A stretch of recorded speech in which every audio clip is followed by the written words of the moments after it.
ये कहानी है 25 वर्षीय आयुष की, जो एक स्वतंत्र पत्रकार था।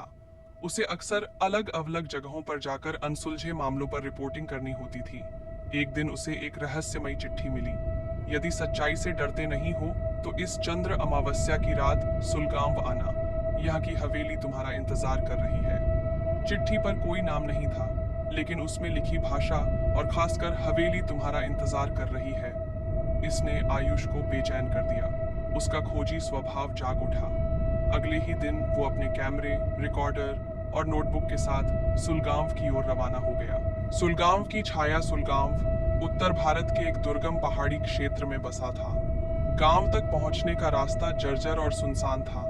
गांव में प्रवेश करते ही उसे कुछ अजीब सा महसूस हुआ, जैसे कोई निगाहें उसका पीछा कर रही हों। गांव में ज्यादातर मकान खंडहर जैसे थे। लोग बेहद डरपोक और चुपचाप थे। जब आयुष ने हवेली के बारे में पूछा तो गांव वालों ने कुछ भी कहने से मना कर दिया। सिर्फ एक बूढ़ी औरत, दादी अम्मा नाम से मशहूर, ने उसे चेताया, बेटा, उस हवेली में न जाने का वादा कर, वो जगह जिंदा लोगों के लिए नहीं है। पर जिज्ञासा का ज्वर चढ़ चुका था। अमावस्या की रात वह अकेला ही हवेली की ओर निकल पड़ा। हवेली के अंदर हवेली बहुत पुरानी थी। दीवारों पर सीलन, जालों से ढके हुए झूमर, टूटे हुए फर्नीचर और अजीब सी ठंडी हवा। जैसे ही आयुष ने कदम रखा, दरवाजा अपने आप बंद हो गया। कमरे में गूंजने लगी एक धीमी फुसफुसाहट, तू आ गया। बहुत देर कर दी। आयुष का दिल जोर से धड़कने लगा, लेकिन वह कैमरे को ऑन कर आगे बढ़ा। पहली मंजिल पर एक बड़ा कमरा था, जहां दीवारों पर बच्चों की पेंटिंग्स थीं, लेकिन उन सब के चेहरे अजीब ढंग से मिटा दिए गए थे। अचानक एक चित्र में से एक बच्चा बाहर निकल आया। उसका चेहरा नहीं था, सिर्फ दो काली गहराइयां थीं जहां आंखें होनी चाहिए थीं। उसने कहा, तुम भी रह जाओगे हमारे साथ, अब कोई बाहर नहीं जाता। डर के बावजूद आयुष ने तय किया कि उसे सच्चाई जाननी है।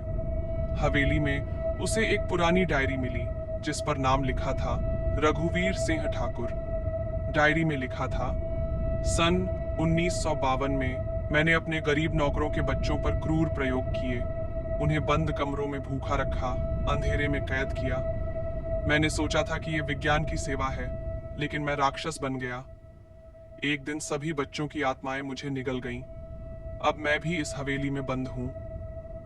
आयुष समझ गया कि हवेली एक शापित स्मारक है, जहां निर्दोष आत्माओं ने अपनी पीड़ा की गूंज छोड़ दी है। जैसे ही वह डायरी पढ़ रहा था, कमरे का तापमान गिरने लगा, दीवारों से खून बहने लगा और बच्चे की आत्माएं हर दिशा से आयुष की ओर बढ़ने लगीं। वे कहने लगे, अब तुम्हारा नाम भी इस हवेली की दीवारों में लिखा जाएगा। आयुष भागता हुआ नीचे की ओर दौड़ा। सीढ़ियां खुद ब खुद गायब हो गईं। एक दरवाजा मिला, लेकिन उसमें ताले लगे थे। तभी उसे याद आया, डायरी में लिखा था कि हवेली की आत्माएं सिर्फ सच्चे पछतावे से शांत होती हैं। आयुष ने कैमरा फेंक दिया। जमीन पर घुटनों के बल बैठकर आत्माओं से माफी मांगने लगा। उसने वादा किया कि वह इस कहानी को दुनिया के सामने लाएगा। एक पल को सब शांत हो गया, और फिर वो दरवाजा अपने आप खुल गया। आयुष सुबह गांव में बेहोश मिला। उसके कैमरे में रिकॉर्डिंग बंद थी, लेकिन उसकी डायरी में सब कुछ दर्ज था। उसने सुलगांव की हवेली पर रिपोर्ट तैयार की, जिसे वायरल कर दिया गया। गांव में प्रशासन आया, हवेली को सील कर दिया गया और मृत बच्चों की अस्थियां एक मंदिर में दफनाई गईं। लेकिन कहानी यहीं खत्म नहीं हुई। महीने बाद आयुष एक लाइव इंटरव्यू में अपनी कहानी बता रहा था। इंटरव्यू के दौरान कैमरे के पीछे एक हल्का सा चेहरा दिखा, बिना आंखों वाला बच्चा। इंटरव्यू देखते लाखों लोगों ने उसे देखा। उस दिन के बाद से जहां जहां वह इंटरव्यू चला, लोगों ने टीवी स्क्रीन में वही बच्चा देखा। कहते हैं, आत्माएं कभी चैन से नहीं सोती, खासकर तब जब उनका सच पूरी दुनिया देख ले।